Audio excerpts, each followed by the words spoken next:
Go.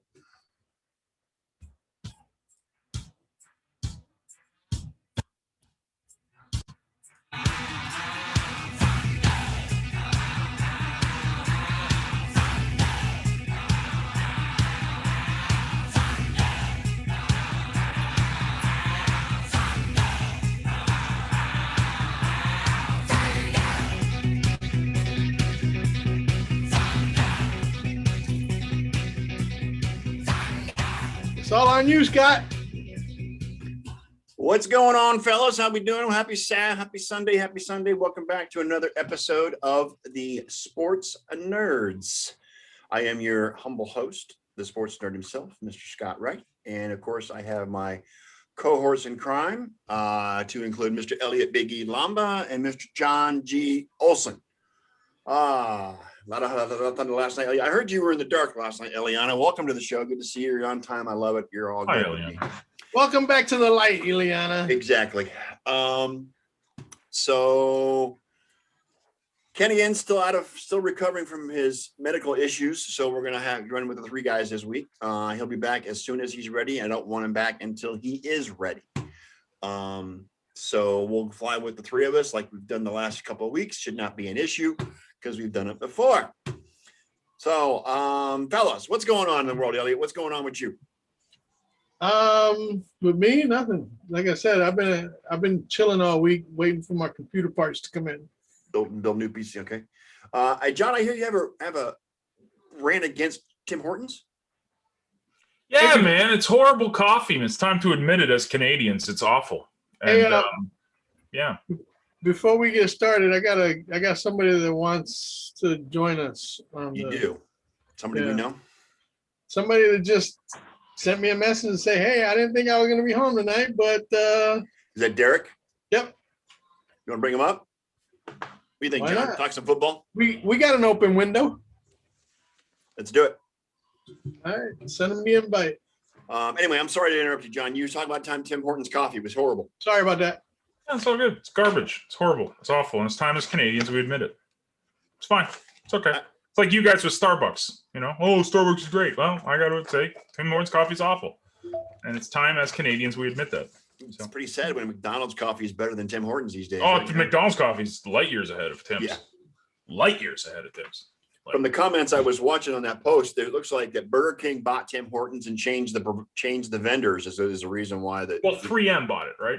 Okay. 3M bought it. Who owns Burger King and owns? So they changed the vendors, and then like it said, it went to the McDonald's coffee. 10 times better coffee. Anyways, completely useless information. But as we do. You were on a rant today on that, so I wanted to let you. Oh well, I was too because okay, here's the story. Story time. This is I don't live close to anywhere, so right. I have to go to get hi Derek. I have to go and get coffee.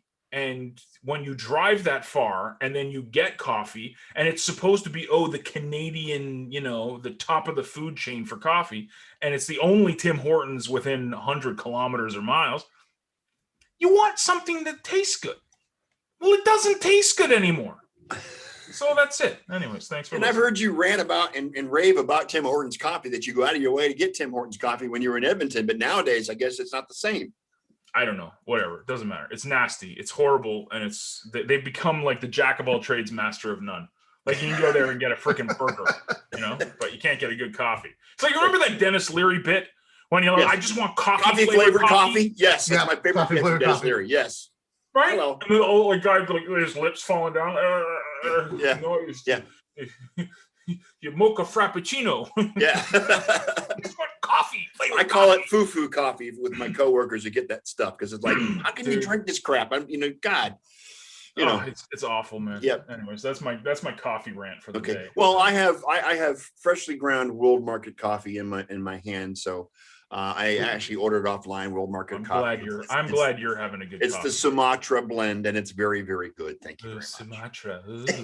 Ooh, sounds very erotic and exotic. I know. Very pretentious. Right.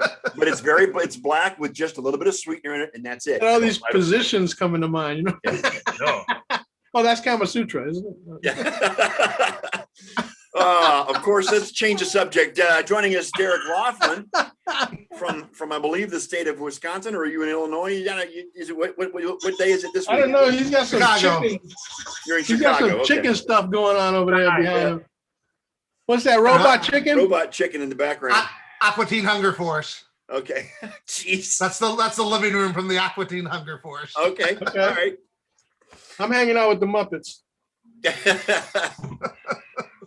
Oh, lovely. How you The doing, Sheikh, Derek? the Sheikh Zula, the Mike Rula. Right. Doing good. How you guys doing? Doing pretty good, buddy. Things Yeah, going you okay know. in your world? Yeah, Gonzaga won today. I was happy to see Oh, that. I'm God. hoping We're not the talking- No, we don't talk NBA and NCAA sports here, John. I forgot. We don't do that You here. guys supporting that shit is just mind blowing. See, to me. this is what you did. because you'll get me on my you know. That's my High ride. horse. Yeah, high not my horse, high right? horse. It's not. I'm looking out for the kids. Okay. That's Hey, my argument. That's almost as bad as trying to talk about MMA. That dude got knocked the hell out last night. That's why I put it on there, because I saw that punch. I'm like, oh my God. Anyway, so Derek, there's a lot going on in the NFL. The latest Man, you news think? is that You the think? NFL is close to approving that 17-game season next year. They It are. looks like they're going to approve that this week. And one notable person, I forget the guy's name. He's a player. Who was it? What's his face from New Orleans? Oh, God. Anyway, Winston, huh? Mean, No, the running back. Kamara. Kamara. Kamara came out against it, blasting it today. I mean, it's good for the fans, good for the league because of money issues. Great for fantasy. Great for fantasy football. Last week of fantasy. Yep. There's pluses and minuses. There's more chance for injuries. How are they going to spread the pays? Are they going to get smaller paychecks? Just one more, I guess. I don't know. I mean, they're still going to pay the same money, but the checks aren't going to be as high. Not that they're low now, but still. There's a lot going on with that. It looks like they're going to approve that this week. Are you in favor of it, Derek, or do you think it's too much? I think it's too much. I wish they would just stay at the 16 games. I think one thing that makes, and I know football always hasn't been a 16-game schedule. It used to be 14 games back in the 70s. It used to be 12 games in the 60s. So, I mean, we've always had the problems with records as far as, 1,000-yard season used to mean a lot in the 60s. It doesn't really mean as much anymore. When O.J. Simpson had 2,000 yards, that was in a 14-game schedule. So, I mean, basically they'll. What's that? That was like legendary in those days. Yes, it was. Oh yeah, it was. I mean, that had never happened before. I mean, 2,003 yards in 14 games. I mean, that's incredible. I distinctly remember the game he went over. The next day it was in the news, and we got the Daily News, and I'm reading it on the way to school, walking in the snow. John's got to step away for a second. He has to help the wife for a minute. 2,003 yards he finished with that season. And that was amazing at the time. And he even went crazy when Dickerson broke it. But that was a 16-game season. It wasn't a 14-game season. This is the first change to the amount of games they're playing since 1978. That's before, that's 42, 43 years. So, right. and even I was a kid back then. So, I mean, come on. And they changed the pass interference rules that year. And so prior to 78 is always referred to as the dead ball era, and post 78 is the live ball era. So the entire live ball era, we've had 16 games, and now we're going to have 17. But I think the bigger thing is I just think it's Roger Goodell's a hypocrite with this, because he says that player safety is so important for him. Newsflash, game does not help player safety. Yeah, newsflash, Roger Goodell is a hypocrite. Come on, Derek. This is, Right. I didn't know that until this. I mean, that's an oxymoron, because it's I got to follow up to Scott's answer. You were a kid, yeah? Yes, I was. At one point in time. Yes. Long time ago, I was. I wanted to make sure that you didn't misquote yourself. You know. No, a long time ago, I was a kid at one point in time, and there are pictures to prove I was a kid. So we won't go there. Okay. So I mean, what haven't we talked about recently with Derek as far as free agent? Well, as far as free agency is concerned, there was a big. I mean, on the rundown, we're talking about the big trade this had happened this week. Oh, you mean the one that shuffled up the draft? Correct. Yes, Niners, Dolphins, and Eagles. which kind of just reorganized everything for the draft. And it looks like we're going to have 4 I'm quarterbacks waiting. go in the first 4 I'm picks waiting. now. I'm waiting now. And Elliott's on his edge of his seat because it looks I'm like waiting. San Francisco's gonna take a quarterback in the first round. So he's all happy and stuff. He thinks he's gonna. I mean, I think I wouldn't say happy, but it makes sense if they're going to trade for that. If they're going to trade 3 first-round picks for a number 3 pick, it makes sense that they're going after a quarterback for the future. Yeah. Now and I said it all along. All these people kept saying, "Oh no, Lynch says he ain't going nowhere." As far as San Francisco's not dealing, Jimmy G, blah blah blah. Jimmy G's gonna be gone by the time training camp. Don't believe comes anything around. these GMs tell you guys. Come on, you Okay. know better. No. GMs lie just When they say they're not going nowhere, that's when they're leaving. Correct, because they said, okay, that was the announcement to saying Jimmy Garoppolo is now on the trading block, or they're going to, I'm of the opinion, the minority, of course, that Jimmy should be the starter and let the new guy, whoever he may be, ride the pine for the first year to learn, and then be put in next year. I need to get rid of that $25 million cap hit. That's what I need. That's like Alex Smith when they let Mahomes sit the bench for a year. Alex Smith didn't have the cap number that Garoppolo has. I mean, that's the problem with it. It's one thing to let a veteran play. It's another thing to keep that kind of cap number. Do you know how much help the 49ers could get with $25 million? In a low cap year, absolutely. He's going to be gone. I don't know if he's necessarily going to go to New England or not. There's been a lot of speculation that Belichick would like him back up there, but I'm reading a report now that he's denying it. Sportsnaut came out today and said that there's not as much interest as people think there are. You know what? And they're saying don't be totally shocked if when all is said and done and the dust clears, they release him. That might happen too, but again, also you got to realize how much money New England has just spent in free agency. That they may not have enough room to bring Garoppolo in. But that's just it. Garoppolo might take a pay cut to go to New England. Still going to be a huge cap hit. He's still going to be a big cap hit, regardless of what you do. Yeah, but you restructure it. Who was it just now that restructured their contract to be all bonus instead of freaking salary? Somebody just did that. There's been lots of players that have been doing this offseason. They've been converted. That's how everybody's been. The entire Saints roster has trading off their salary for bonuses. Yeah. You know what I'm saying? The bonuses don't count against the cap, do they, Derek? Like Brady did with his contract. 4 years, but 3 of those are dumpable. Yes and no. They don't count against the cap this year, but they get deferred, and the more money gets guaranteed, the higher the cap number is later in the contract. So you're basically just kicking the can down the road. It's fine if you got a player like the Patriots used to do that with Brady, where you're doing that every year. But look what happened to the Cowboys when they converted a bunch of Romo's salary to signing bonus, and then he hurt his back, and then he ended up retiring, and they had to take a huge cap number off it. So it works good if you keep the player for the life of the contract. Yeah, basically what's going on here is they're pushing it down. They're kicking the can down the road because they know that TV contract is going to come into play, and then the salary cap is going to go through the freaking roof. So they're going to have enough room to hold that and to carry that salary because of the new contract and because of the salary cap, how it's going to go up. Right. So with that juggle of draft picks that just happened, obviously Trevor Lawrence is the lock at number 1, right? Jets are number 2. We think so. Zach Wilson had a really, really good pro day where he was throwing the ball 50 yards off the field off balance. I've heard a lot of chatter that Zach Wilson is probably even better than Trevor Lawrence. I've heard that too. And but because Trevor Lawrence got all the hype. Right. And it just came across the line that Trevor Lawrence is not going to be in Cleveland for the draft. He's staying in Clemson. He's going to watch it in Clemson. He's not going to the draft. Okay, so now the Jets are down at 2. Right. Who are they taking? Because whoever they take is going to be big for San Francisco. They're going to take Zach Wilson. I just think if you go and take Zach Wilson number 1 and let Trevor Lawrence go to number 2, and Lawrence ends up becoming the generational player everybody thinks he can become, and Wilson busts out, like you'll never get a job in the league again. Yeah. And so Lawrence is one of the safest picks in this draft. I mean, this happens all the time. We saw this debate with Peyton Manning and Ryan Leaf. We saw it with Andrew Luck and RG3. Usually the guy that's the slam dunk prospect is who you should be taking. And I think, and besides that, Lawrence brings a crowd with him. He brings people with him. Yes. Because Clemson ain't so far away from Jacksonville's close to Clemson. There you go. That'll do it.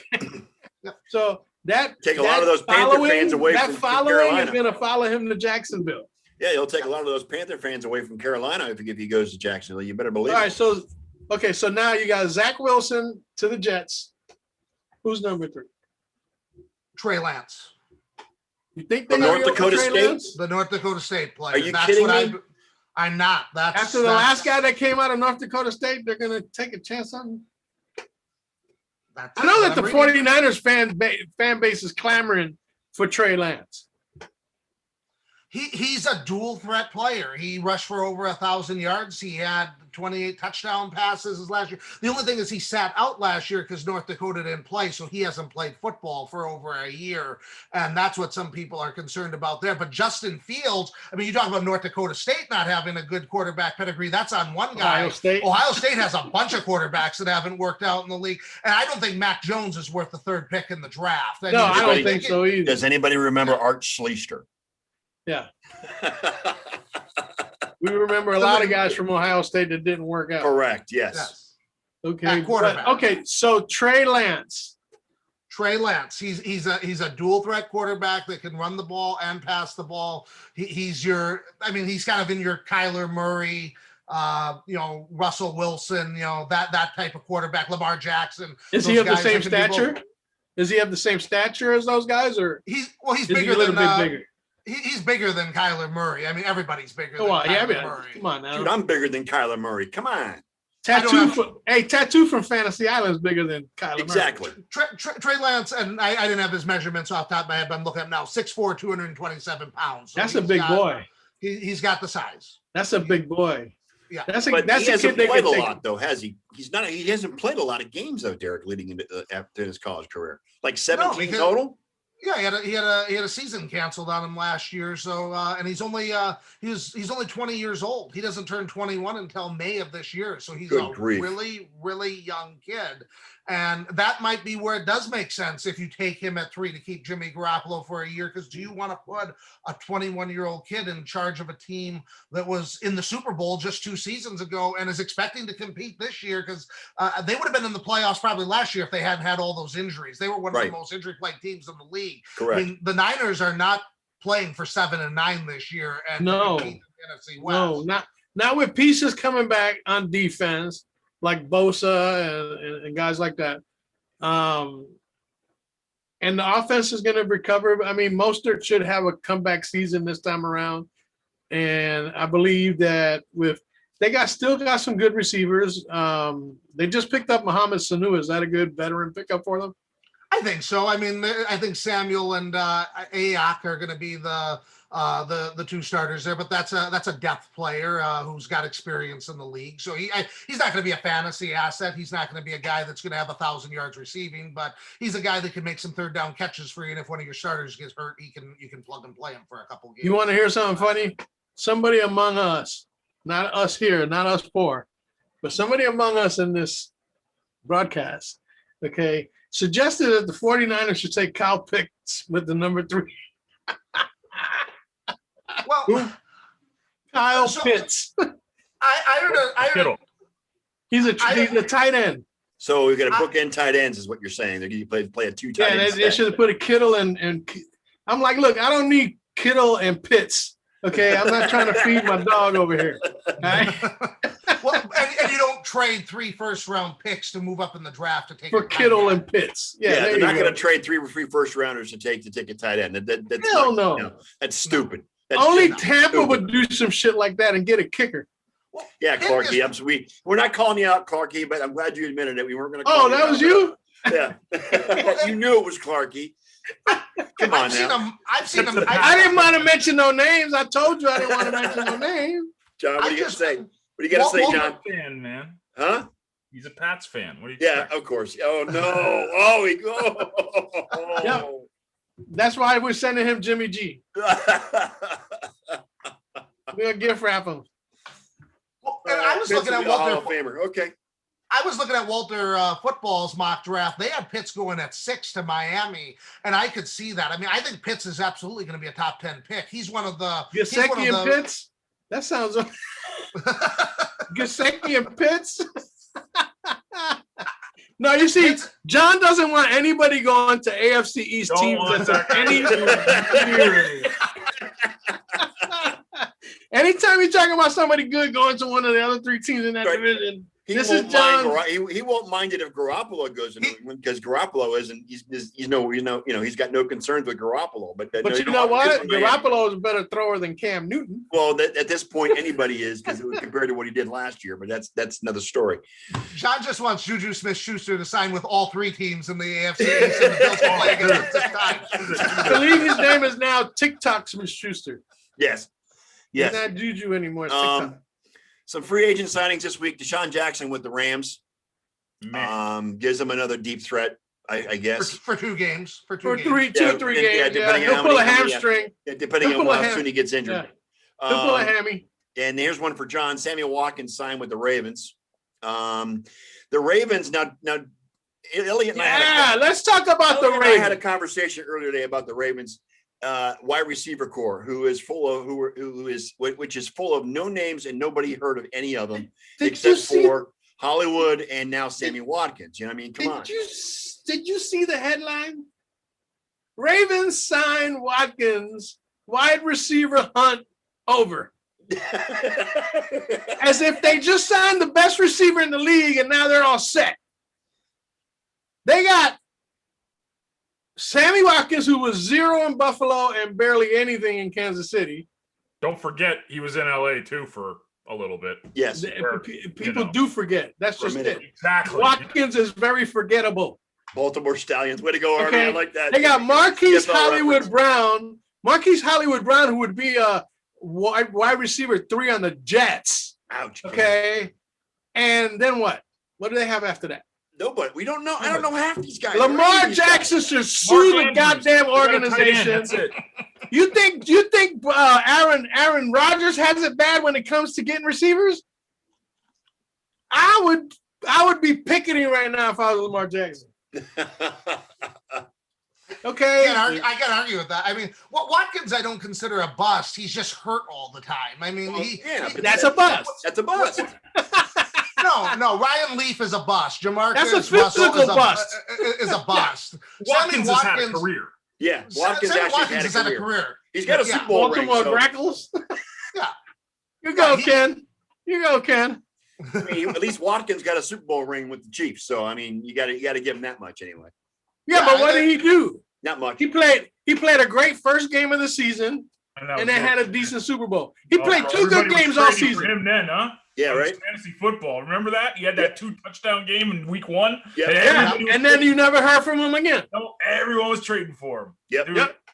People were trading. I would not touch, for him, dude. I would not have Sammy Watkins on my roster if you gave him to me and paid me to take him. Yeah. No. And I don't know what I mean. The thing with Baltimore's offense is, everybody talks about how they have no wide receivers, and I mean it is a weak position on the team, but they don't throw the ball either. They throw the ball to receivers about 40% of the time. That's because there's no receivers. That's why. No, it's because Jackson throws the ball to the middle of the field to the tight ends. He can't throw to the outside. That's the part of his game he has to develop. Yeah, and he's got nobody to throw to. And the Ravens depend on his legs too much to make it a major impact. Hey, and now New England has a lot of guys to throw to, and nobody that can throw to.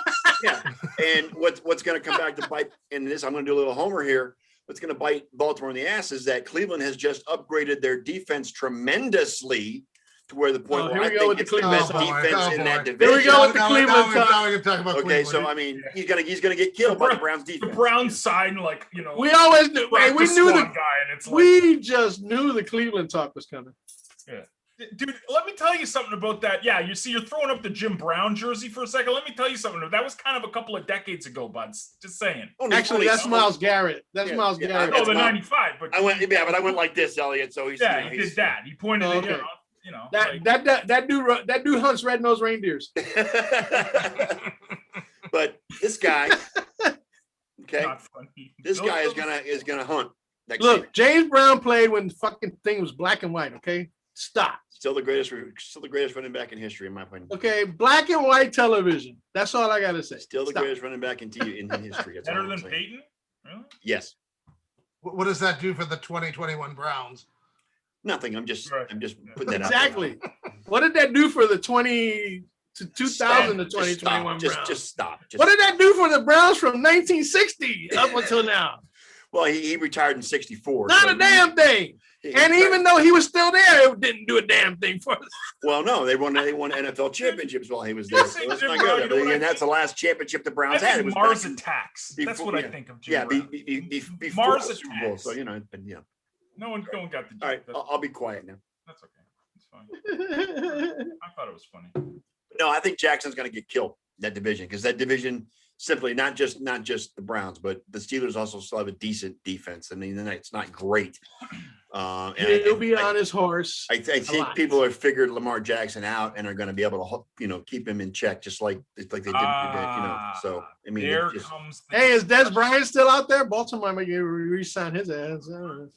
Hello. what's that, John? Oh, I don't know if I'm coming through. I'm saying shit. That's not What are you saying. saying? Go ahead. No, I'm Good saying area. that's the discussion. That's the Lamar Jackson thing has not elevated his game. No, he hasn't. Like he's a one-trick pony. He's like, like defenses figure that out.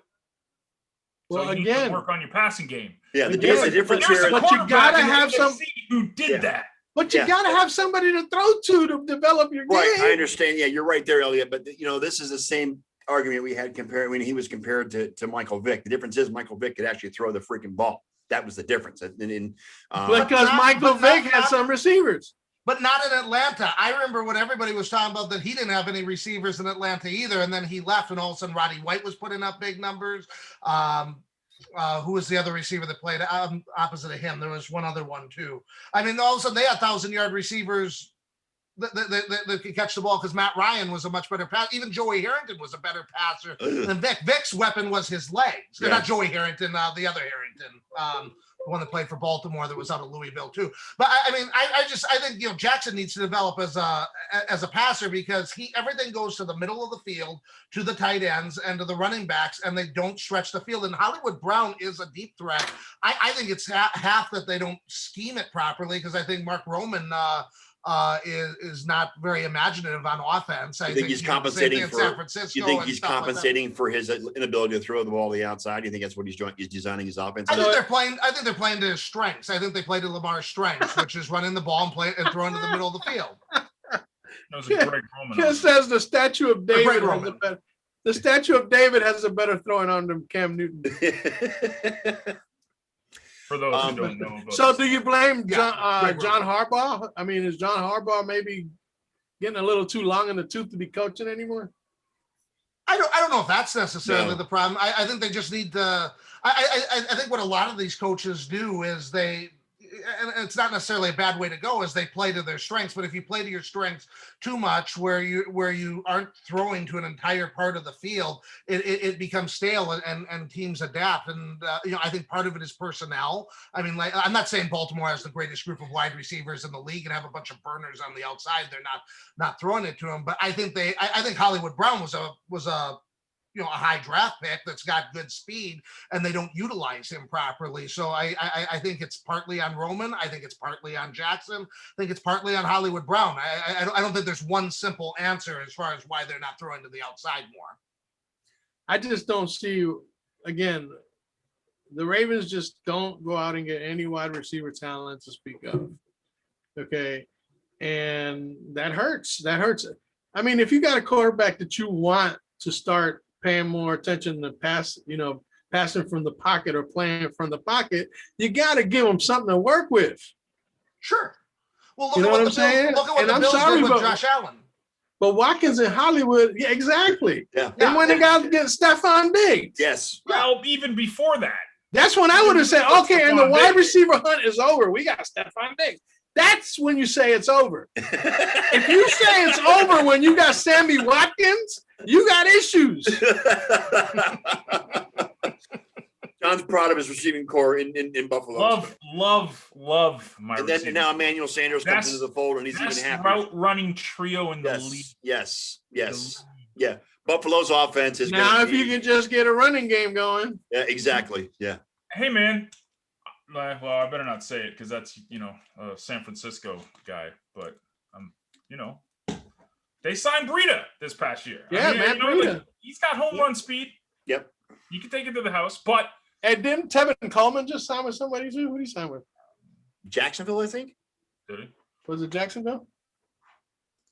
I thought it was Jacksonville. I may be wrong. I've been wrong many times before. I'm sure. Most of the time, anyway, I'm wrong. Jets. And we'll be wrong. Signed with a 1-year deal with the Jets. The Jets. Okay. The Jets. The Jets are kind of reloading a little bit too there, Derek. John's not worried, but it is, they're gonna pick a quarterback at number 2. They're gonna get the kid from Brigham Young and see what they can do with it. Zach Wilson might be the savior that the other guy I forget isn't. So Yeah, but John's not worried about the Jets. I know he's not worried about the Jets. Where does Jadeveon Clowney wind up? Cleveland. Derek? I've seen that he's been up in Cleveland. I don't think Tennessee's going to re-sign him. I don't. And I could see him. He did this last year too, where he signed at the very end. But Cleveland has been one of the places they've gone after him. They've had him at there. He's had a very good visit. He also had a good visit with the Ravens, if I'm not mistaken.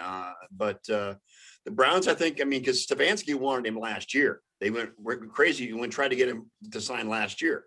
My only concern, of course, is the injury history with Clowney, because he help when he's healthy. He'd make a great bookend to Myles Garrett, a great bookend when he's healthy. But again, I still have concern about the injuries, so we'll see what happens. They've already signed a defensive end in free agency. I think they're still going to go after another one, and they may even draft one in the later rounds. I don't know, but they want that bookend for Myles Garrett for the foreseeable future, and they're going to do whatever they can to try and get that. Hey, Derek, you think the Steelers are going to pull off the None, Bill, for the reunion? No, now they just signed Le'Veon Bell. Maybe they'll sign AB and they'll all retire after this year. One last shot. They signed Le'Veon? No. Yeah, Le'Veon with Pittsburgh. Yeah. Really? Yes. Yeah. Wow, I did not know that. That's hilarious. It is hilarious. That's what I'm saying. They should sign AB, and then the three of them could have a farewell season and all retire. Yes, and then speaking of that, the Bucs did get the gang back together. They signed Fournette this week. They also re-signed Sue. The only one they have not re-signed is AB, and I don't know if they're going to, but well, they got to make room. Hey, they got to make room for Odell. Yeah, exactly. When did this happen? I didn't even see it. Elliot told me earlier. I didn't realize. You didn't even know. A 1-year deal with the Pittsburgh Steelers, Le'Veon Bell. So Le'Veon went home, huh?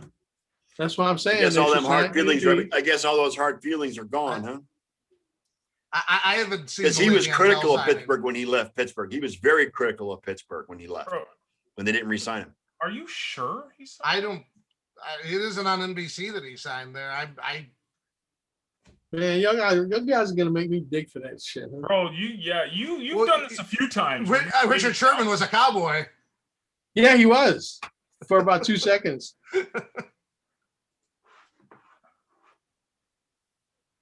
He's a free agent. He didn't sign. There's no signing for Le'Veon Bell in Pittsburgh. It didn't happen. Dude, this guy's like fake news everywhere, man. Like Elliot's done this multiple. Oh, you know what? I think I got that off Fox. Aren't they fake news? Yes, they are. Okay, that explains it. Yeah, I saw it on Fox. Because I'm even looking at his Twitter feed, and he's nothing on here. His Twitter feed. A roller coaster, and he's still got Kansas City, Missouri as his place. Again, sometimes I see shit in passing, and I don't really pay that close attention. That would have been big news, man. Not so much as like. Well, yeah, because again, when he left Pittsburgh, he left on bad terms with. He criticized them when he. I'm seeing a whole lot of news where they're talking about it's possible that both of them could go back to Pittsburgh. I doubt that. I doubt that. I mean, the breakup with both those players. Look, they're not going to even fucking compete this season. They might as well make it, something memorable. Bring the three motherfuckers back. Let them do their little tour, and then have them retire. Perfect season. Perfect filler for a bad season upcoming for the Pittsburgh Steelers. Yeah. I'm there. Right now, he's still a free agent. That'll make their season relevant. Not on the field, but in the annals of Pittsburgh history. Yeah. Pittsburgh's going to have a bad year, Derek. Are you with me on that? No, Really? no, I don't think so. I mean, they still have one of the best defenses in the league. They don't have a running game. Linebacker. They don't have a running Yeah, game. but running back's the easiest position to find in the draft. You see 1,000-yard running backs come out of the 5th round of the draft all the time, and That's Pittsburgh's true. a well-run organization. I mean, it's a tough division because you had 3 teams in the playoffs last year. I don't know if they're going to win 12 games or not, but I think everybody's writing off Big Ben. Is he going to be a good fantasy player? No, but he can be a good game manager there. They got the receivers. They need to fix the running back position. They need to upgrade the offensive line, but they have a top 5 defense. I'm sorry. I disagree on the receivers. Because And I don't think Juju Smith-Schuster is a number 1 receiver. And there's Which been, is why I say they should bring back Antonio Brown, you know, because but the Juju reason, and you know Smith-Schuster. what? And Claypool has been a friggin' dumpster fire in the offseason as well. Well, he's a mini-me TikTok, yo. You know, TikTok mini-me. And I just don't see the receiving core being up to the task. They don't have a running game. Ben lost his center to retirement as well. Benny Snell, that's their running game. Yep. They've lost some defenders to other teams as well. So I don't see it. I'm sorry. I just don't see it. I think depending on what the Bengals do, I think Pittsburgh's the 3rd best team in that division. Now, what percentage of that is the Cleveland Browns fan speaking? No, I'm being serious. I'm not using my fan to say it. I just think that the Steelers are the 3rd best team in that division right now because of what they've lost in the offseason, because of what weapons they really don't have. Juju Smith-Schuster is not a number 1 wide receiver. He's not. He's proven it. He proved it last year. He wasn't able, when AB was there, so now he flourished with AB as the number 1 receiver. But when he was put in that position, he couldn't live up to it. I think Claypool had a better season than Juju Smith-Schuster did as their number 2. But again, I think Claypool is a dumpster fire, and I think his ego is writing checks his body can't cash. Yeah, but Tomlin's been there since 2007. He's never had a losing record, and I'm not saying they have a losing record. I'm just saying they're not going to be good in that division. I mean, they could go 8-8 or 9-7, but they're not going to win that division at all. Not even close. No, I don't think they're the favorite to win the division, but I don't think they're going to go 6-10 or anything like that either. Right. And I think they could sneak in the playoffs because 9-7, 10-6 can get you into the playoffs, and I think they can be that in that division. No, they're not a Super Bowl team. I don't think they're. I mean, there's too many better teams in the AFC in their position. They're definitely not a Super Bowl team, and they're not going to be 12-4 like they were last year. I just don't know if they're going to fall off a cliff quite yet. Right. They've still got a lot of good pieces, and the things that are missing are very fixable in the draft by a team that drafts very well. The Steelers are traditionally one of the better. I think they miss Marquise Pouncey more than people realize. I think they're going to miss him big time with him not being being on that offensive line. So. But that's just, that's just me looking at it. I mean, it's not jaded with rose-colored glasses. I'm not doing that. It's just, I don't see them competing in that division like they have in the past. I don't know that they go, 6-10, like you said. I don't think they go that far down.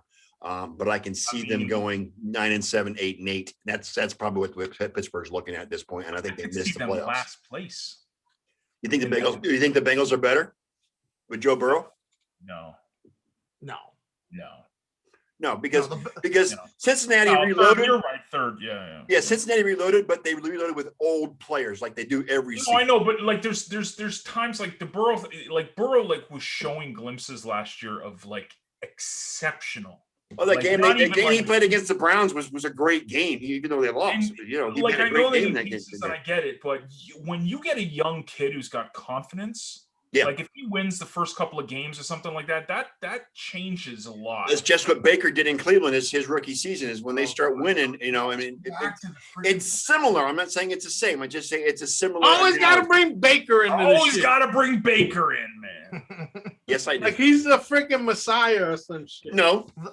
The Bengals have the 30th ranked offensive line by Pro Football Focus. Until they get a line there, it's not going to happen. Yeah, and that's why Joe Burrow's coming back from a major leg injury. Yes. Right. Okay. And his confidence is not going to be at an all-time high starting out, not just from not playing for the but because he wants to test that but leg. because he's got to think about that knee.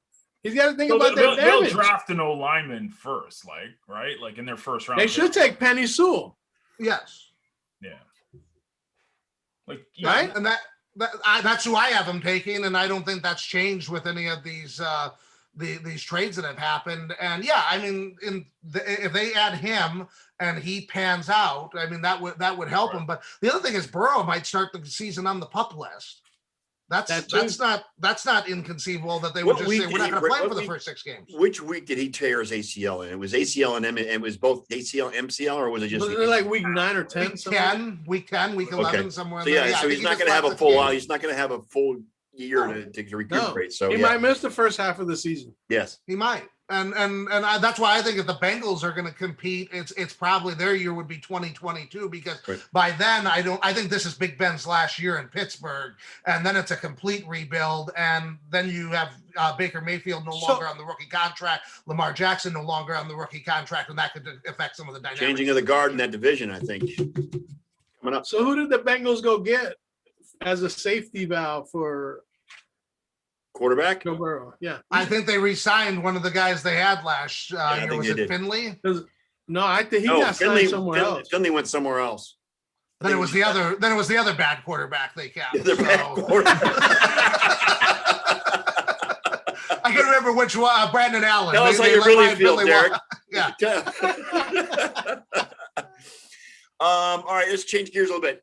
So this came out earlier this week that the owner of the Washington football team, Mr. Daniel Snyder, has bought out the other owners, or has, at least the NFL has cleared the way for him to buy out the other owners of that team. Now, he's probably, I mean, he's racing with Jerry Jones to be the worst owner in football, if I'm not mistaken. No, I don't think he even comes close to Jerry Jones as the worst owner in football. No. Because Jerry Jones is a Hall of Fame marketer and a Hall of Fame like growing the league. I mean, if Daniel Snyder, if they followed his model, they would run the league into the ground with all the bad. He's a bad owner and a bad football person. Jerry's just a bad football and a bad person altogether and all around too. So and has no business being a GM either. No. Daniel Snyder just is not. Daniel Snyder is probably he's got to be one of the 5 worst owners in all of sports, in all the 4. Even over the Dolans? Hey, Jim Irsay was in that conversation not too long ago. Yes, he was. Remember Crackman? Yeah. Yep. So I mean, he's going to have to take on $400 million in debt to do this. And with a lot of some of the other owners and a lot of the fans calling for Snyder to sell the team, he's actually taking more control of it. And that I mean, as good as they potentially can be next year with their defense and their revamped offense, the front office of that team is still a dumpster fire. I mean, it's just a shit show. It really is. When did he buy that team? 99? Oh, when did he buy it? Let's see what's here. Yeah, back in the same decade that it was in the 90s. I'm not sure exactly. It was in the 90s. I can't remember exactly which year, but I mean, they have never won more than 10 games with Schneider as the owner. And you have to remember, they had Gibbs as their head coach under Snyder, and they didn't do Dick under Joe Gibbs either. I mean, that's a Hall of Fame coach. Yeah. And because they went Snyder, but did he have the same time? Did Gibbs have the same kind of personnel at that stage? Because they wouldn't draft well. No, because Snyder couldn't draft. But they made the playoffs 2 times in 4 years, and that's better than they've done. And they've done with any of these other coaches. Yes, because Gruden made it once. Yeah, they've never won a playoff game with Schneider. Washington's last playoff win was back in 92, I think. No, 99. They lost in the divisional round that year. So I mean, they're they are one of the worst run organizations in the entire major sports leagues, and there's just no hope of it continuing. As long as he owns the team, they're going to do the wrong thing. Yeah, I mean it's terrible. And I don't. Hey, Brett. And I don't think it's good for the NFL. Hey, Brett, just to touch on your comment, their running game actually will show up after week 9. It's up until week 9 that the Cincinnati running game never shows up. Yeah. Yeah. Just to set the record straight. Bernard's still on that team or no? Who? Giovanni Bernard. Like, is he? So we were talking Giovanni earlier. Bernard, yes, he is on this Lions team. Yes. Actually, no, he's a free agent, isn't he? Is he a free agent? I thought Gio was still on the team. He just seems to be like one of those guys that's. Or somebody was trying to trade for him. Yeah, he takes away just enough looks from Mixon in the passing game to keep him out of the running back one discussion. Poor Gio. And Washington's last playoff win was 2005. No, he's still under contract with the Bengals. Because So somebody was trying to trade. There's talk was about trading him, is what the talk is. Yes, but he's still on. He's still on the contract. He's in the last year of he's in the last year of his contract, and so I think they could free up some cap space. He needs to get rid of that damn Super Mario mustache of his. That Nintendo mustache he got going.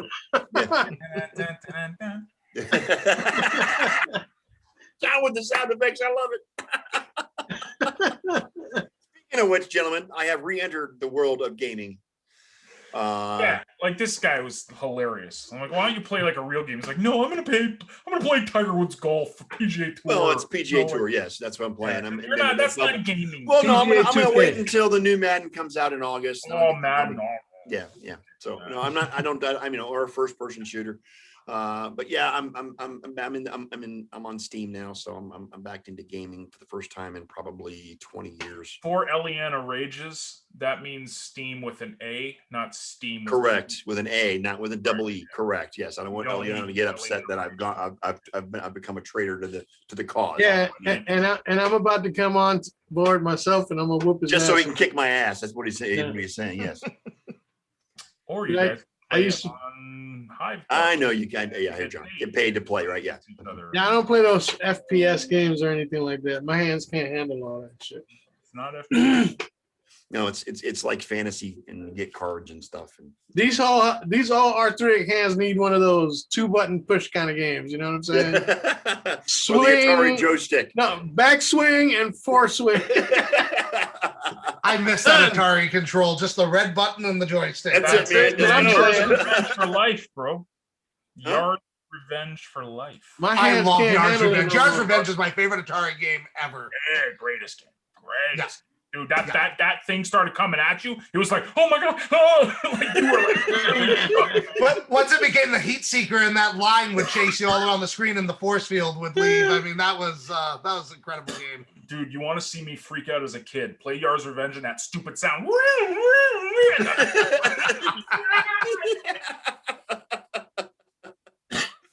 Dying here thinking about that. Useless information. Something else I wanted to talk about. This whole big draft trade that went down between the Niners, the Eagles. I mean, it was two separate transactions. First, the Dolphins and the Niners, and then the Dolphins and the Eagles. Eagles, I think, are getting the 12th pick now. Is that right? Is that what they got? Yeah.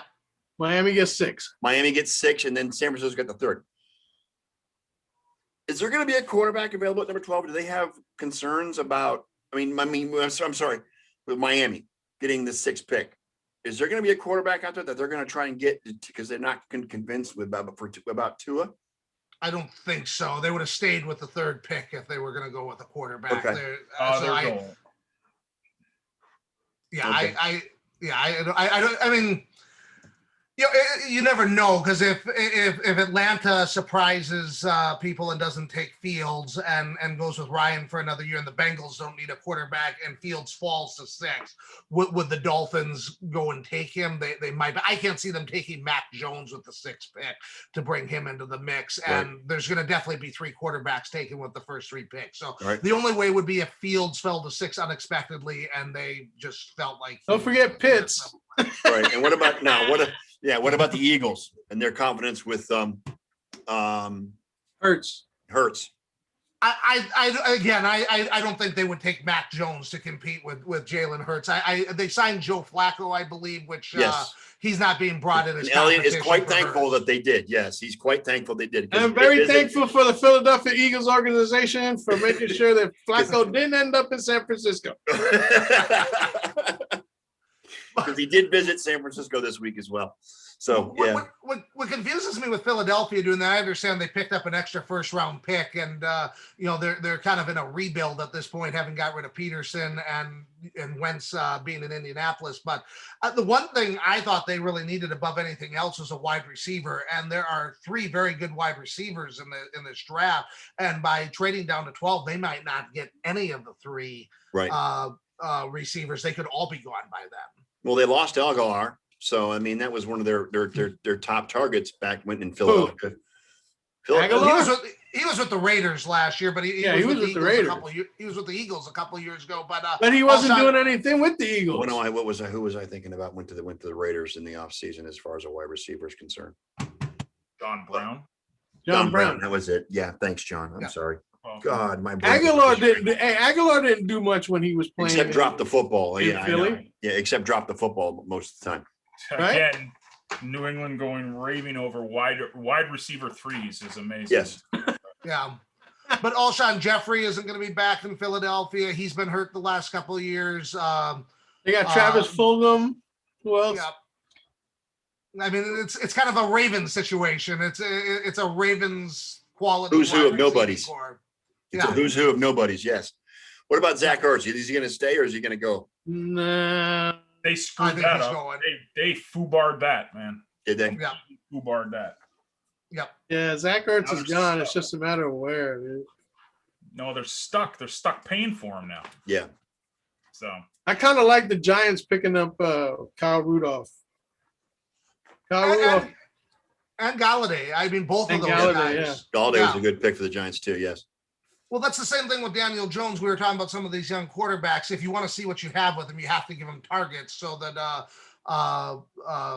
you can evaluate them. And with having Saquon Barkley and all the receptions he can have back there, if he can stay healthy this year, and then adding Rudolph and Galladay, Evan Ingram there, and they also have Sterling Shepard, and they have the 11th pick. And I've seen where they might take a receiver at that spot. I had them mock taking Jalen Waddle out of Alabama.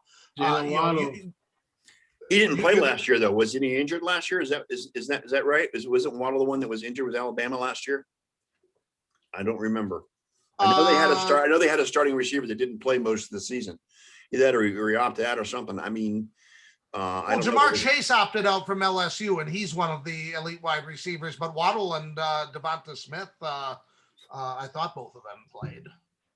I could be wrong. Again, I mostly am wrong. I just work here. What can I tell you? Waddle played 6 games. So he only played 6 games and was hurt. Had 591 yards and 4 touchdowns, but averaged 21.1 yards per catch and averaged 18.9 for his career. So that would be a huge concern for them to have a vertical threat like that. But it is. I mean, it's 1 year, and it was kind of a weird year last year. So I mean, I've read that he's going to be one of the top 15 picks. He's got track speed and runs good routes, and Alabama produces good wide receivers. Right. So where does Richard Sherman end up, man? He's still out there. He still didn't sign with the Cowboys. He didn't sign with the Cowboys. I mean. I don't know at this point. I mean, Richard Sherman, I think he has something to offer a football team because of his experience and savvy in the playoffs. But I mean, as far as an impact player that's going to anchor a defense, I mean, he's lost a lot from his prime years in Seattle. Oh, absolutely. I still think he's a good cornerback, but I think he's lost a lot. I mean, he can bring a lot of leadership to a team, but as far as being that elite corner he's been his whole career, that's not going to happen. I don't think. No, and I'm looking on Roto World. It says the Saints are interested in him. I mean, that might be a decent place for him too. And Lattimore, Lattimore just had some issues this week. Some legal trouble. Yeah, some legal trouble now. Yeah, just was in a car that he shouldn't have been in. So, But that would make sense because they're pretty cap strapped, and if they can sign a player like Sherman out in free agency, I could see something like that. He would be a piece. He's going to go to a team that needs some secondary help. That's a playoff contender, because he's not going to want to go and play for a 4-12, 6-10 rebuild team. And I think he's got enough skills at this point. He could be a piece on a team looking to get some secondary help to make a playoff run. One of the players that's got me interested in the draft is Patrick Surtain II. Surtain, yeah, he's getting a lot of attention. I mean, he's gotten a lot of attention with his pro day. Well, his dad was in the league years and years. Yes, I know he was. Dolphins, Yeah. Where do you see him going in the draft, Derek? I had him mocked at number 12 to San Francisco. That's obviously not going to happen anymore because San Francisco traded up 3 to get the quarterback. I'm looking at teams in that area. I had Arizona taking a quarterback at 16. I could see him going there. I don't think he's going to go in the top 10. I would be shocked if he went there, and I don't think Miami's going to take a cornerback at 12. I could see the Vikings taking him at 14. They need defensive help. They need defensive help, and they need some help in the secondary. Yeah, in a big way. Even though they picked up Patrick Peterson, they still need some help. Yeah. Patrick Peterson's well past his prime. Yes. I mean, I think he's a better player than Richard Sherman is, but I don't think I don't think he's somebody that you're going to build your secondary around necessarily at this point. No, but you know what? He brings experience to that he can bestow upon the younger bucks. Like Surtain. Yeah. Yeah. Correct. Yeah.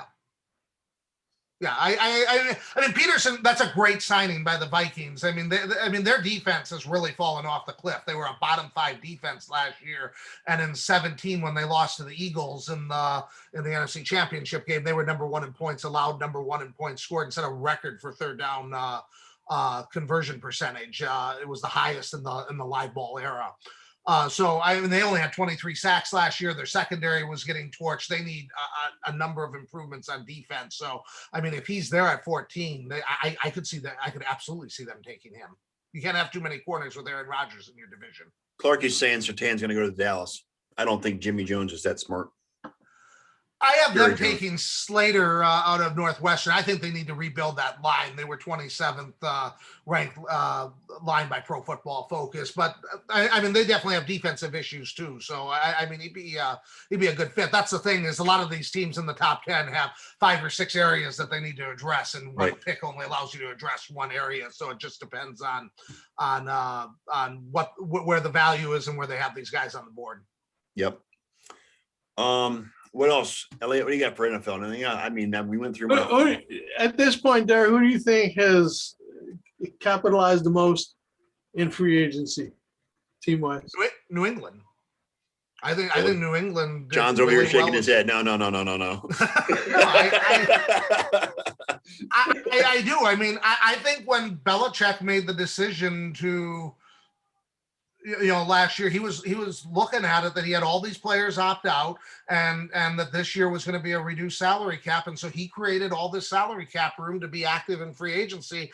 And I think they didn't go nuts and drastically overpay for anyone, but they upgraded their team. John, go ahead, John. That's the thing. Like I get it. Oh, Hunter Henry. Oh, Johnny Smith. I mean, but like Aguilar's not scaring anyone. No one. That other guy that they were all raving about, they gave a big fat contract to, they're not scaring anyone. Kendrick Bourne?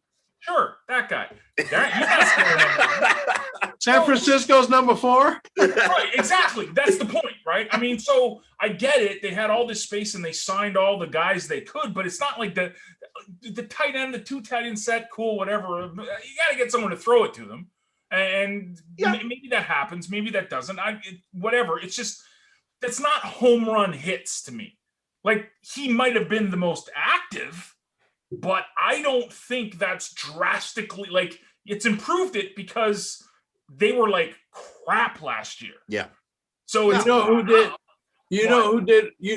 I think did really well was the defending champions now, the Bucks. Yeah. Because they got everybody back. They basically brought their whole team back, and they spent about yes. And they spent about half of what New England did. Yeah. Yeah, let me just bring that up too, because we're gonna have to like put it out there. Re-signing basically everyone that no one said was gonna be re-signed. Gang's back. Yeah. Gang's back here too. Yeah, in Buffalo as well. Yeah. Okay. Yeah, they've re-signed him at what 84 million or 63 million or something like that. Something like that. Yeah. Yeah. I mean, the only one they haven't signed is AB, but I don't think he's a key piece of that puzzle. I think especially if they can get Odell. Well, I'm just saying they did well, and not for anything, but the 49ers. Can I just say that Odell's not going anywhere? Can I just say that, please? I'm just put it out there and just be. I think the 49ers did a lot of re-signing. They have a lot of injuries That to come helped back them from. a lot. That's their key. Yeah. The injuries they had last year, they had a lot of injuries to come back They from. got a lot of guys getting well. Yep. They re-signed Williams. They got Verrett, Mosley, Kwan Williams. Then they signed Juszczyk, which is huge. I gotta And say, then- I respect George Kittle more after coming back at the end of the season when they had no chance of making the playoffs. He had no reason to play, Yeah, he had no reason to play, and he came back and he played like the last 2 games or whatever it was. and he played like he was in the play, like he was going to the playoffs. Exactly. I mean, Yeah. I love the way Kittle plays football. I really do. Which is why we don't need Pitts. I think Pitts has a chance to be. Hey, he's got the chance to be All-pro really tight great. end. Yeah. I mean, So- because he's got wide receiver speed, but he's got tight end size. I mean, when Right. you're looking for a guy to create a mismatch on defense, he's one of the few guys in Is this he another draft Gronk? where you can put him out on the field. Oh, I mean, that's the best tight end in the history of the league. I'm not saying that he's going to be the best tight end in the history of the league, but I think he's a guy that could make an all-decade team. I think he's got skills to be a perennial Pro Bowler, and then you see where his numbers stack up. I mean, the tight end, it's going to depend on the quarterback situation that he gets into as well. But I just think from a raw talent standpoint, and as far as if there's a guy in this draft on offense where you're like, who in this draft can be a mismatch nightmare for defensive coordinators? Where does I he think go? that guy's got a good chance. Where do you have him going in the draft? Top 10? I originally had him at 15 to New England. I've been reading mock drafts. I think he's going to go in the top 10. I've seen him go as high as number 6 to Miami, and I think he very well could go to Miami. That would be, you put him and Gesicki next to each other, you got a 2 tight end set down. That's a there great, yeah. I with the mean, guys tight in end, New 2 England, tight end so. sets is the way their league's going at this point now. They want that 2 tight end set for the passing game and then also to bolster the running games as well. Yeah, I'm still going to question the 2 tight ends that they got in New England because I'm not convinced. John's like, yes.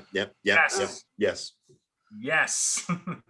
I gotta go, guys. I've got some stuff to do. So right, Derek. it was great joining you guys tonight. Derek, So thank you very I'm glad much. to make it. Pleasure. Yep. Appreciate you joining us. Have a good night, Sounds Derek. good. Have a good night, guys. Yep. That allows us to move on from the NFL. Yeah.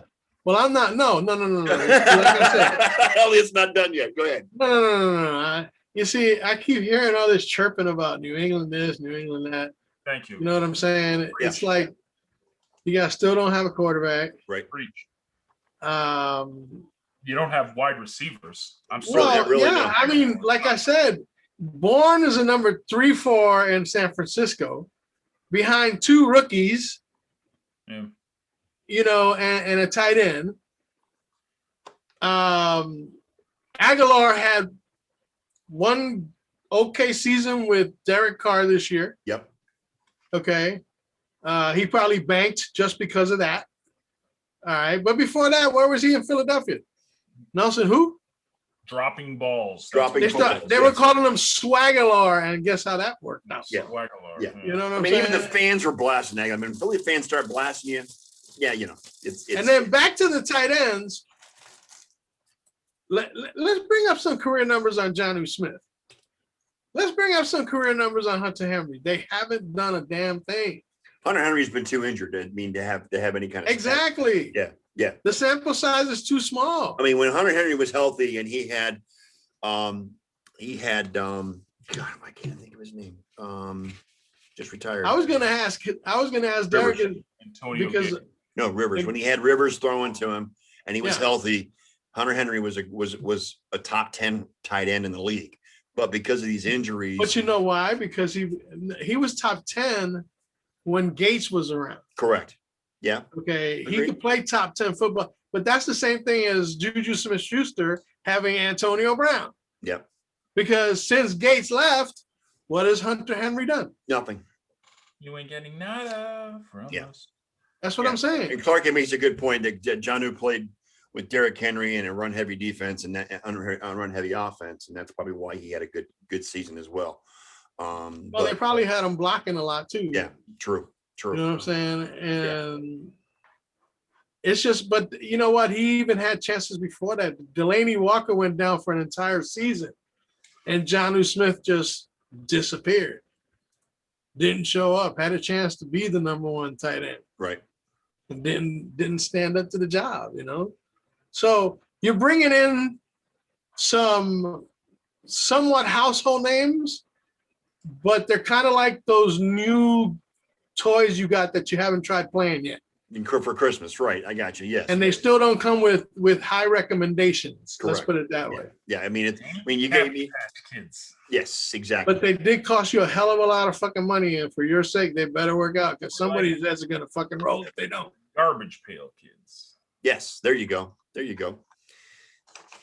I think they just needed to throw money out there is what they needed to do. They wanted to make a splash to get the attention and to say Bill Belichick's a genius. They've had 2 decades of being superior team, and all of their fans have never gone through a losing season. Did you hear those? Not in this generation.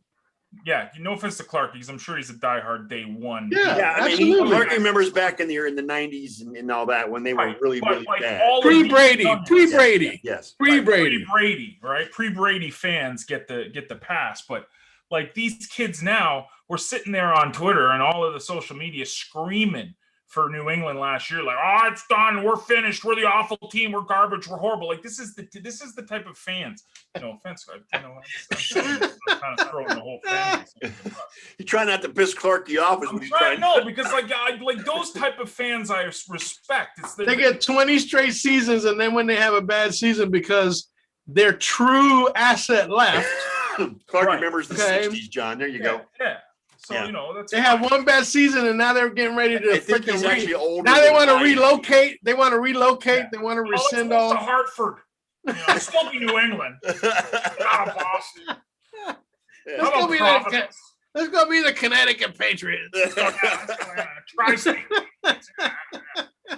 He remembers 2 and 14. Yes, I remember 2 and 14, but it was. You know what? earlier You know in what? the year. Too is they're desperate not to finish with another losing record. Yeah. Because that's just going to solidify the fact even more That Brady was that that was Brady's team. Yeah. Yeah, not Bill. Okay, Brady's the one that made that shift go. But Bill's got nothing left to prove, though. That's just it. He's got nothing left to prove. But he does though, because He he's never does. done He's it got without Brady. He's got to prove he can win without Brady. Right. That's what he has to prove. Until then, there's an asterisk beside him. Sorry. Well, until Art Modell took the Browns out of Cleveland, he was doing pretty well as a head coach in Cleveland. But that Art Modell screwed that over. He gets an asterisk from post Brady. Yeah. Post Brady asterisk. There you go. So, all right. We'll see.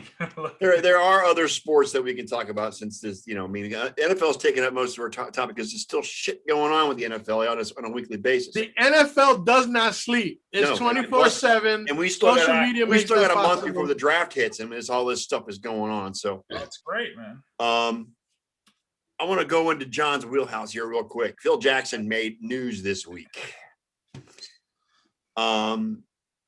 After he's 4 years removed from being the president of the New York Knicks, and he's still trash talking Carmelo Anthony. Why? Because he wants to try to remain relevant in the news. Dude, it kills me, man. That type of stuff didn't do anybody no good. I mean, Carmelo has basically rejuvenated his career in Portland. Yes. In Portland, yep. He's had a really good career. Like, whatever, man. Like, who can? That's so old. Like, who can? Like, dude, why Phil Jackson's? Phil, you got your 10 rings, okay? When was the last time you heard anything from Phil Jackson? Back when he was still with the Knicks. Up until this week. Back when he was the Knicks. Exactly. His irrelevance started getting the best of him. Yeah. You know what I'm saying? In LA. What I want to know is how the hell How the hell they didn't fire the entire fucking security staff in Madison Square Garden Patrick Ewing. for doing an ID check on Patrick Ewing? On Patrick, the This worst guy part has his numbers in the rafters. the Charles Oakley thing from like about a year ago. Yeah. Yeah, well, that's Dolan. Dude, And Dolan stood up to that. He banned Oakley from the Garden. Yeah, that's all done, Dolan. But then he turns over. But this was even more egregious, dude. Yeah. This guy has his number up in the freaking rafters at Madison Square Garden. By far, one, if not the best Nick ever. Yeah. Bill Bradley and those guys have a little bit of an argument. Frazier, Monroe. But I think arguably he's the best Nick of all time. All right. I agree with you. Patrick Ewing was dominant And his entire career. he gets freaking stopped. Yeah, That's fucking ridiculous. Agreed. Redunculous. Redunculous. Yes, very good. But they wouldn't stop Phil Jackson, would they? No. Exactly. No. Yeah. You could appreciate he compared his treatment. See, where's he gone? About the media treating him. He compared his treatment by the media to that of former president, number 45. Yeah. Another asterisk. Yep. He says, I kind of understand Trump had to live with probably for his first 3.5 years in office with the media. That's the quote. He complained of a media contingent that was decidedly against the organization, and they were looking for whatever they can do to throw aspersions. Under Jackson, by the way, the Knicks' best record was 32-50. That's because, look, Jackson was long over and done with. The Showtime days were over. What was he? I mean, he did good with Chicago, but without Michael Jordan, where is he? LA, he took. You think when Michael Jordan left, did he win a title? No. The triangle offense. No, well, no. But see, what it is, the last year for Jordan was also Phil's last year. Phil left after that season too, because he knew he could. It's so irrelevant. Like Phil Jackson is so irrelevant in today's NBA. It's insanity. Why it's even he can't stand it, dude. The last thing I think about when I think of basketball, his old lady's more popular than he is. Jenny Buss, yes, Jeannie or whatever freaking name is. Dude, I don't even. Whatever. But why pick on Carmelo, man? He says the reason for his Knicks failure was Anthony's lack of leadership. Carmelo, I think, wanted to be a leader, but I don't think he completely knew how to be a leader as a player. And I think that the strength of his personality was intimidating to some of the coaches that were asked to coach the team.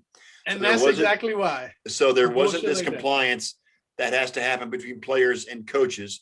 As much as I tried to interject my own beliefs, I don't think you're close enough to the ground in that situation to really be effective in dictating how things are going to be done.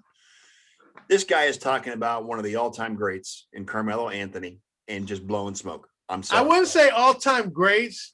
Carmelo has had a really, really good career. Yes. Okay. He had his pitfalls along the way. Oh, yeah. Especially in New York. But that was more bringing him back to New York because he played for Syracuse. Yep. You know what I'm saying? Yeah. And that was more of a let's get more asses in the seats type thing than anything else. Yep. All right. But Carmelo struggled. Why? Because it's a difference playing college at Madison Square Garden as opposed to NBA Madison Square Garden. I can agree. Okay. I can agree with that a little bit. Yeah. And Carmelo just couldn't deal with the media. How many people go to play on any New York team, fail in New York, and then go succeed somewhere else? Why? Because they can't handle. Because the media is so horribly cold and brutal in New York. It really is. They're relentless. Yes. Agreed. They will throw up your bad shit before they remember any of your good shit. And Ken brings up a good point. He did win 3 rings. He won 3 rings with Shaq and Kobe in LA. But I mean, he just needs to just go away. He just needs to go away. Your time has passed, Phil. You're no longer relevant in the NBA because no, he's not. To be honest, he could not coach in today's NBA. He really couldn't. When he lost his hip, he lost his pip. You know what I'm saying? Yeah, I mean, he really couldn't. Being hip. Yeah. Huh? He lost being hip. There you go. Oh, nice, John. Nice. he's not hip to the game. Yes, there you go. Yeah. I mean, he could No, not coach in it today's NBA. There's just no way. I don't. Triangle offense. But yeah, I mean, hey, look, I give much props to Carmelo Anthony for what he's done to resurrect his career. Right. And I really believe that Portland is the perfect place because Portland is an organization that always flies under the radar. And Carmelo can thrive in that environment because he doesn't deal with the media on a daily basis. It's a small market. That's why. Yeah. Speaking of Portland, Yes. never mind. No, Just no. speaking of Portland. There was trades last week. And Yes. a beloved Toronto Raptor was traded to Portland. Oh, what's his name? Norm Powell. Yeah, Powell. Yeah. They had him going to the Knicks for a minute, but We got Gary Trent Jr. from it and Rodney Hood. So not bad, man. Not bad trade. No, they're that's not they're still bad at all. struggling this season though, too, aren't they, John? Big time. The Raptors. Raptors. Yeah, I mean we're in there, like we're only a couple games out of the playoffs, but I mean it's just honestly though, Scott, think about it. How hyped could fans in Tampa get to compare to those It's not about the rabid site. fans It's not about the site. up in Elliot. Jurassic Park in No, Toronto? it's not about the location they're playing in. I mean, maybe. Oh, it's about the location. Everything really? is about It's location, everything to yo. do with the location. Bro, if you've been to a Everything. Toronto game, a Raptors game, you'd understand. Everything. Okay. Yeah, it's another level. It's It's like a whole how nother you culture, envision hockey too. to be in Canada. That's what basketball's like in Toronto. Okay. All right. Yeah, it's No, it's rapid. big. And Tampa really isn't a basketball town, to be honest with you. And It's when like- They're not in their home. Like a lot of those guys live in Toronto. A lot of them have their families are there. So You do know that besides Kawhi Leonard, it was those fans in Toronto that helped the Raptors win that fucking title. Yeah. Because they are, I'm telling you what, insane, man. they're about as rowdy as Bill's Mafia. Yeah. Yeah, well, Bill's Mafia is just another level of wildness. But no, dude, it's in a different league, by the way. Yeah, when you think about the team, it's like they're totally out of their they don't have a home. Right. They've had to play like basically on the road the entire season. Yeah. They lost. COVID has killed them. Was that sorry? COVID has killed them. Yeah, COVID is COVID's killed. killing them, man. And it's just it sucks. And this season is. But they played without four Right. starters the other night. They played without four starters a couple of nights in a row. Oh yeah, we had COVID kicked our butt for 2 weeks. We went on a 10-game losing streak or something. Oh, because and then did you see they tried to hang the blame for all COVID tests on the Raptors for the entire league? of course, because it's stupid. So it sucks, man. I mean, this season really sucks. And if we can get in the playoffs, you never know what happens. But dude, you can't. How are you going to compete against? And this is my rant. How are you going to compete against Brooklyn and LA? I don't care. Like, there's one thing to have super teams with 3 guys, and you're kind of like, eh. Like, Dude, Brooklyn has like 7 all-star, like guys that could have their own franchise. Yes. Yeah. How do you compete against that? How does the league get? I still refer back to the deal that freaking got David canceled. Stern backs Chris with Paul Chris to the Paul. Lakers. Yeah, man. Remember? Yeah, and that would have only been a big 3. Yeah. But If yet that, they let big 2. LeBron. They let LeBron go to Miami. Well, who was it? It was Kobe and Powell, right? Yeah. Yeah. And then Chris Paul. Yeah. Now look at just. I mean, the Dude, Nets just Blake signed. The Griffin. Nets and the Lakers just signed another free agent today each of them. Yeah, Andre Drummond. Now Andre Drummond. Go through it, Elliot. Go through the Brooklyn Nets right now, and let's James Harden, James Harden, Kyrie Irving, Kevin Kyrie Durant, Irving, Kevin Durant, right? Kevin Durant. Yeah. That's Blake Griffin. but Blake wait, there's Griffin. more. Blake Griffin, Yes. and now LaMarcus Aldridge. Yes. Marcus Aldridge. There you go. 5 starters right there. But that's not even talking the guys that I even forget that are on Brooklyn. Yeah. There's guys on the bench that could be starters in the league. This is and a lot of people are like, oh, it's a star-driven league. Yeah, but I don't want to watch the same 2 Spread teams. the fucking wealth, will you? Dude, exactly. That's what makes the NFL so awesome. Anybody ever hear a parody? Anybody ever hear a parody in the league? I mean, this is why the NFL wins. And I know the kids love it because it's cool and it's flashy, but this is why You know why? You know always- why? because it's all about it being on a level playing field. And in basketball, they don't play on a field. See what I'm saying? So yeah, I mean, and Brooklyn's trying to compete with the Lakers because they got LeBron and that whole, and AD and all that stuff. And it's like, yeah, but it makes the league no fun. correct. None. Correct. And that's what had turned me off from the NBA so long ago, is all this, stacking your roster so nobody can compete with you. I just, that's why I'm gonna tell you what, with a bunch of fucking nobodies, the Knicks are 24-22 right now. And I'm pretty damn fucking happy about that. Dude, Knicks are awesome. I think one of the biggest disservices to the NBA is the Knicks not being relative over the past couple of years. Or relevant, yeah. Relevant, yeah. Well, they had these guys pass them up too. Dude, I think they need to have a team in New York that's. But wait a second. Wait until this summer comes around. I think they were $68 million under the cap. Yeah. But who's free agents now? Because what's his name? Giannis re-signed, so I don't know what the offseason is. I haven't looked into it, to be honest. But I don't know, but with they got money to spend it, so they might spend it. Well, again, this is Dolan, so you never know. You might just hoard the money too. Man. Like, look at the Raptors. Raptors have a bunch of kids that were undrafted, a bunch of kids that went through the G League. Yeah. Not one. It's a lottery pick on that team, bro.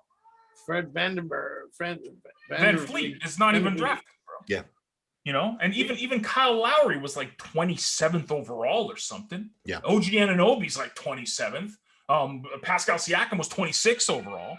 These are this is development. This is an actual I team. hear screaming in the background. You're going crazy. It is what it is. It's fine. It's all good. It's having being the parent of a toddler. So that's all. Toddlers, excuse me. And yeah, so it's all Bro, you have no idea. That's my rant. Okay. Hats off to Greg Popovich for winning his 1300th game as a head coach. Do your thing. Is he one of the greatest coaches of all time, do you think, or is he? Without question. First ballot Hall of Famer. Yeah. He's up there. Yeah. Pop is a legend. Yeah. That dude took that San Antonio organization from the pits of hell. A real team. And turned it into a real team. I mean, he was there. Into a dynasty. Wasn't he there when Robinson was there? Wasn't he the head coach when David Robinson was there?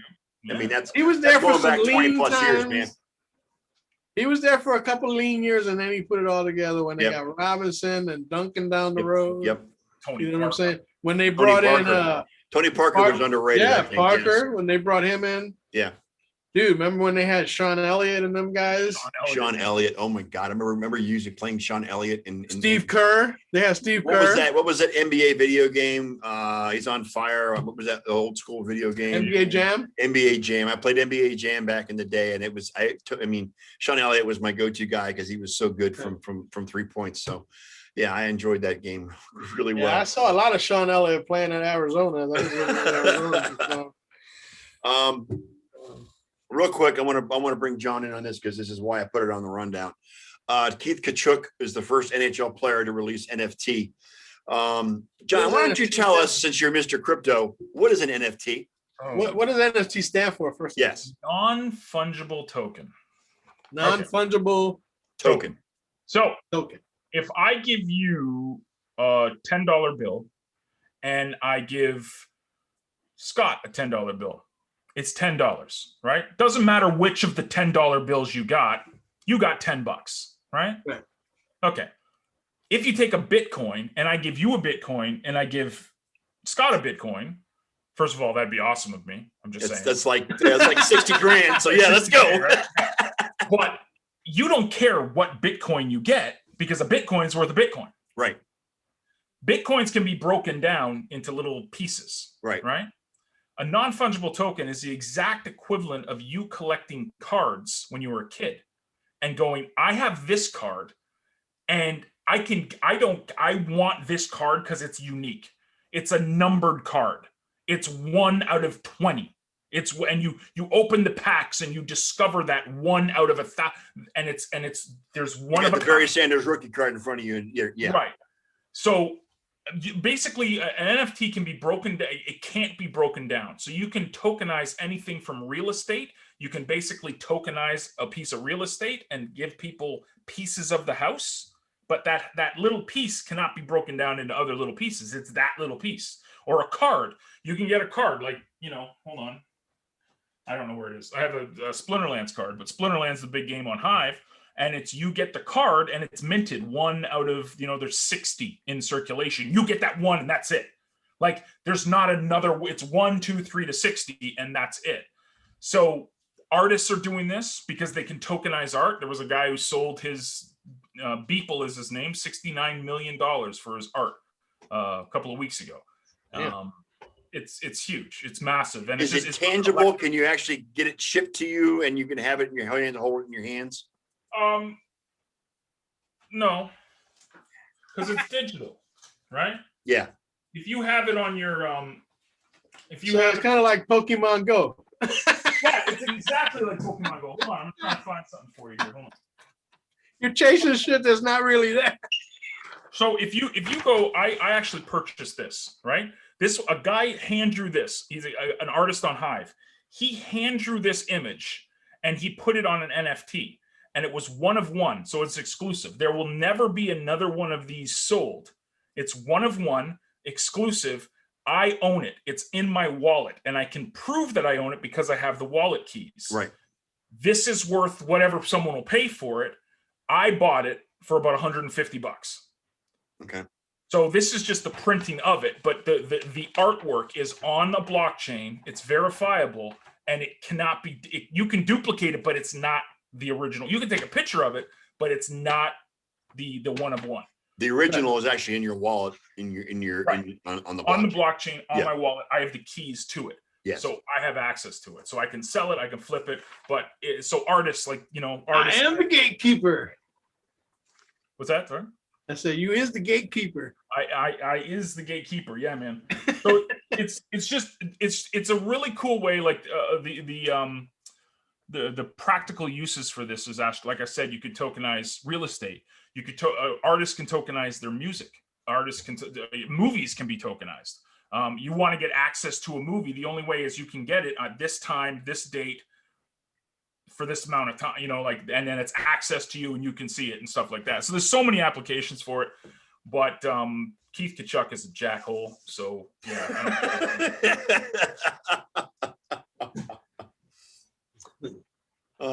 Thank you for that, John. I appreciate it. That's the NFT talk. Yes.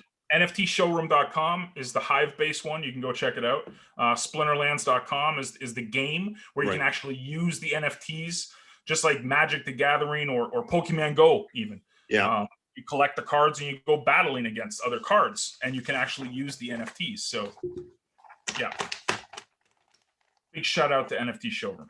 Okay. And the I put that specifically in the rundown because I wanted you to talk about what NFTs are, because I know you know. Thanks, man. I know you're. Hive was over $1 last night. I saw that. That's amazing. Hey, that's a free plug for your business too. Well, I don't get paid, right? I mean, if you go to the blockchain, I don't get paid. Right. I just want to raise awareness to it because I think it's going to change everything about social media. Well, and that's how you get paid, by raising awareness. Yep. All right, and to end the show, shout out to Mr. Ngannou for whipping the crap out of Miocic last night in the heavyweight championship for in UFC. I mean, that last punch was just brutal. If you haven't seen the video, go find it. It's on YouTube. When he fell down on the ground and then hammer fisted him when he was on the ground. Yeah, that too. Yeah. But I mean, Miocic was. I have a little soft spot for Miocic because he's from Cleveland. But I mean, he just got dominated that entire match. That entire thing was just. You could tell Ngannou was ready for that fight, and it was pretty impressive. It's him against Jones. That's what they're trying to do now. Something like that. Yeah. Yeah. Interesting. I think Jones put a tweet out that said, "Show me the money" is what triggered that, because I think Jones wants him to. So, but yeah, that was impressive. Because Miocic's no slouch. He was a great champion. So, yeah, he got knocked the hell out, man. Yeah, he did. His leg went back this way and his body went that way. It was like, he went to bed. I'm a graphics card away from completing the build of my beast. Your PC? Can you get graphics cards? Can you buy them now, or are they all? Yeah, I found one from a company called XFX. Nice. Because The MSIs and all of those are like $600, $700. I found a nice graphics card for $239. Nice. Comes to me tomorrow. That's the only thing I got left to put in that beast over there in the corner, and then it should be ready to roll. start kicking my ass in golf. Yeah, well, shit happens.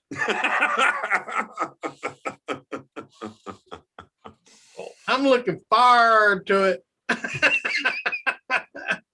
guess I better start practicing to get ready for you. Well, I got to practice too. I haven't Yeah. played in a while. So. Yeah. All right, guys. It's 8:30. Great show. We thank Derek for showing up again. I appreciated that. That was some good football talk. It's a great day for doing the sports nerds. Right. Good to see Ken in the chat. Ken, we look forward to you coming back to the show. We miss you most desperately. We miss you. Just be well and don't come back until you're ready. I won't let you. How's that? Anyway. Yeah. Yeah, he tried that one on me too. So Yeah. I gave Elliot crap because he came back the week after he had a friggin' pacemaker put in him. But that, Elliot's a freak in nature, so we won't go there. 2 days. Yeah. No, I'm just a freak. Shut down. Have you watched Falcon and Winter Soldier yet? Yes, I have. I love it. It's good. I love right? it. Yeah, it's good. Yeah, I enjoy it. Did you enjoy WandaVision? We never talked about that either. It was okay. It kind of went out wimpy. Like I wasn't too happy with the ending, but The way it kind of went out. Yeah, I How agree. about with that other thing that Zach Wilson, Zach something? The Snyder Cut. Yeah, I haven't seen it. Yeah, I have seen the Snyder Cut, and don't waste your time. Okay. It's 4 hours too. It's 4 hours long. Yeah. Yeah. I've seen the Snyder Cut. It's okay. I mean, I liked it better than the original, but it's okay. I mean, it's not. I like Justice League. I thought. I guess to each his own. To each his own. It's not a Marvel movie, so it's not great. I mean, DC. Loki's coming out next month too, right? What's that? Loki's coming out next month too. Loki's coming out next month, and they're bringing out in July. They're going to release Black Widow as a movie. It's going to be on Disney Plus too. Oh, really? HBO Max Wednesday. Kong versus Godzilla. Oh God. Yeah. No, who cares? Oh, there's a new Mortal Kombat movie coming out too. So yeah. Yeah, that's coming out too. Yeah, I've seen the previews of that too. I'm not into Kong and Godzilla. I could care less. That's gonna be awesome. Dude. I don't care. It's gonna be awesome. But yeah, I've really liked Falcon and the Winter Soldier, John. I think it's a 6-episode. It's only doing 6 episodes of it, so it's going to be real quick. But I'm actually looking forward to it. I hate the new Captain America so bad. I hate him so bad. You're supposed to. Yes. Supposed to, right? I mean, that's the. I can't stand that guy so bad. Oh God. Anyway, we're going to wrap it up for this week. Thanks everybody for showing up. On behalf of my co-host, Mr. John G. Olson, and Mr. Elliot Big E Lamba, I am the Sports Nerd, and we will be back next Sunday at 7 p.m. Until then. Have a great week, everybody. See you. Elliot, hit it.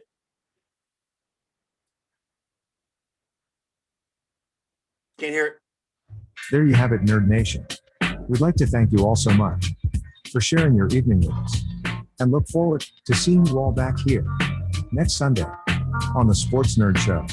So on behalf of John, Ken, Big E, and the Sports Nerd himself, we wish you all a very blessed night. Deuces up, and peace the fuck out.